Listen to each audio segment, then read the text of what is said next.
of just clowning your opponent so much. Every now and then it's you need to do it to get in their head, but Floyd seems to just do it even when it's not necessary sometimes. Hold me back. You fucking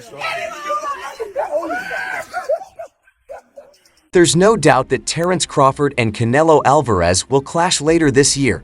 While the super welterweight champion has turned to Floyd Mayweather for guidance ahead of the fight, his journey with Floyd isn't over yet. It goes all the way down.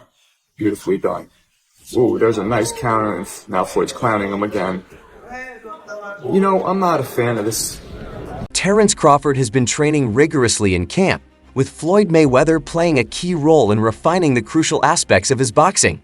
Their focus includes intense shadow boxing, defensive techniques, footwork, punching, counterpunching, and in-ring adaptability, skills essential to securing a victory and handing Canelo Alvarez his third career loss. As an ambidextrous fighter and one of the most intelligent boxers of his generation, Crawford requires minimal adjustments, leaving Mayweather with little to fine-tune in the undefeated super welterweight's arsenal. So Floyd is very defensive now. He's letting his opponent get off. He's just making him miss. And this is getting in his head enough, doing it this way. He doesn't, I don't know. Terence Crawford is eager to keep Mayweather in his camp as he prepares for fight night, hoping everything falls into place. It's no secret that both champions have been in talks for months. Following his knockout victory over Errol Spence Jr. in the summer of 2023, Crawford set his sights on Canelo Alvarez, calling him out for a showdown. That's what everybody want to see. The only way they can be answered is if me and Canelo is in the ring and we fight. We'll see. We want to talk about it. Sit down. At the time, Bud was the undisputed welterweight champion, requiring a jump of 3 weight classes for the fight. Initially, the super middleweight champion, Canelo Alvarez, dismissed the call-out. Instead, in 2023, he secured victories over Jaime Munguia and Edgar Berlanga, opting not to face Terence Crawford or David Benavidez.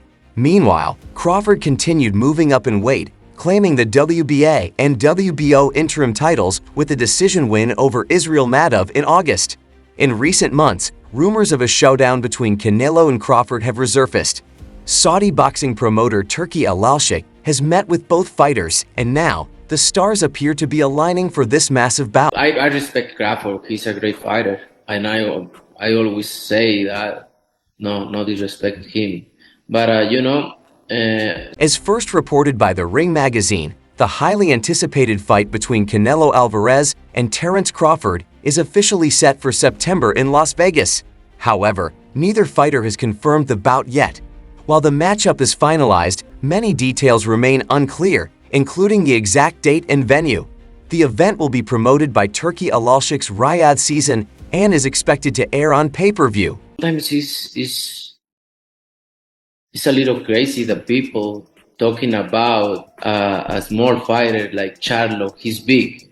Reports indicate that a deal has been made for Crawford to face Canelo on September 13th at Allegiant Stadium.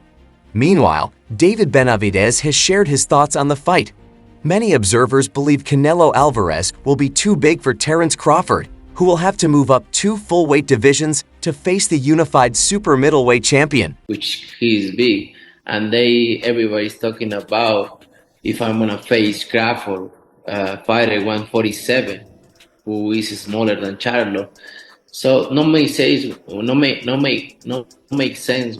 Despite the size disadvantage, Crawford, who started his career as a lightweight, isn't being counted out. Speaking to Ariel Helwani, David Benavidez, known as the Mexican Monster, pointed out that Crawford's time to build his frame and his high boxing IQ could give him an edge over Canelo. It's a good fight for both, but I think it's more important for Crawford than anyone, Benavidez explained.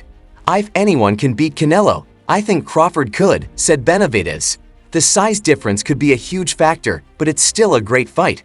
I don't want to sound like a hater. I'm happy for Crawford to get a big fight like this.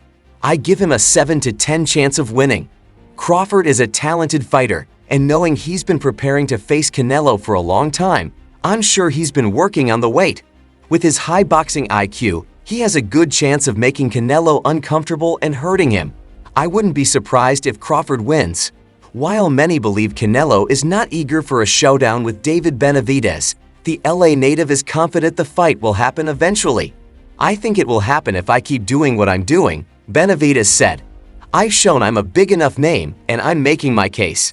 I still have a lot of room to grow, which will make the fight even bigger." Benavidez recently scored a dominant victory over Cuban fighter David Morrell in an exciting light heavyweight bout. Though he's been pursuing a Canelo fight for years, the 27-year-old now has his sights set on becoming the undisputed champion at 175 pounds. As such, he'll be closely watching the February 22nd rematch between Artur Beterbiev and Dmitry Bivol. Additionally, Boxing Scene reports that 4 fight cards are scheduled on the Las Vegas Strip for March 22nd, March 29th, April 5th, and May 3rd, with details on the May 3rd event still unknown.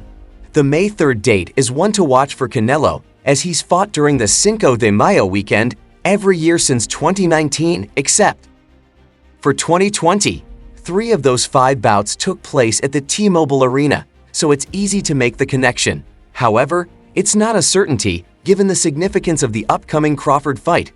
Alvarez might opt for more rest to keep his body fresh, though he tends to avoid long breaks based on his past. As for his next opponent, IBF super middleweight champion Caleb Plant seems to be the frontrunner, with discussions between his team and Canelo's already underway since the start of the year. Canelo Alvarez, now 34 years old, has shown no signs of slowing down, but many believe he may be nearing the end of his career. In a recent conversation with the Ring magazine, Canelo spoke about when he might consider retiring. "I don't know. I'm getting closer to retirement, obviously, but I feel great, better than ever," he said. "Maybe at 38, yeah, I think that would be the perfect time to start thinking about it." He continued, reflecting on his career. "I've had tough fights, some I didn't need to take. I've always taken risks because I love the challenges. I try to show how good I am. I love moving up and down in weight. I don't look at my record and think about what I've done, but my trainer often reminds me of my achievements and all the world champions I've faced, and it's impressive."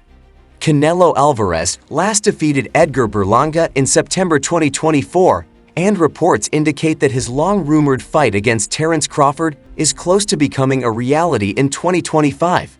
For now, the future of this potential matchup remains uncertain, as both fighters have existing commitments. Whether the fight happens will depend on factors such as contract negotiations and strategic decisions from both teams. Few fighters have faced both Crawford and Canelo in the ring, with Amir Khan being the only one to do so professionally, suffering stoppage losses to both. Khan has already shared his thoughts on how a potential Crawford versus Canelo fight would play out. A few others have sparred with both Terence Crawford and Canelo Alvarez, and one of them, middleweight contender Chiron Davis, recently shared his thoughts on how the fantasy matchup could play out. Davis, who also faced Canelo rival David Benavidez in November 2021, told Mill City Boxing that he believes it would be an extremely tough fight for Crawford and predicts a victory for Alvarez. "Canelo is a big guy," Davis said. "He can take a punch, so you're not going to hurt him. I don't think Crawford can hurt him with one punch. Maybe he can cut him or bother him to the body, but I don't see it happening." Davis continued, saying that Crawford will need to get some flesh on those gloves and focus on the body to stand a chance. "It's going to be a tall task," he added. "Canelo can really fight. He has moves and traps. It's not easy. Nothing is impossible, but if I had to bet, I'd put my money on Canelo." Davis emphasized that he isn't taking anything away from Crawford, but believes Canelo is simply great. Can Canelo stop him? He's the bigger guy. I think one punch can do it. Oscar de la Hoya, despite his complicated relationship with Canelo, has also shared his thoughts on a potential showdown between Canelo Alvarez and Terence Crawford. Oscar de la Hoya maintains that his predictions about any potential Canelo fight are unbiased, but he has a bold take on a hypothetical showdown between Canelo and Terence Crawford. The former world champion believes Canelo's superior size and power would give him a clear advantage over Crawford at 154 pounds. Crawford didn't look too dangerous in the ring against a beast, so imagine Canelo being the bigger beast. It's almost like a no contest, De La Hoya told Fight Hub TV.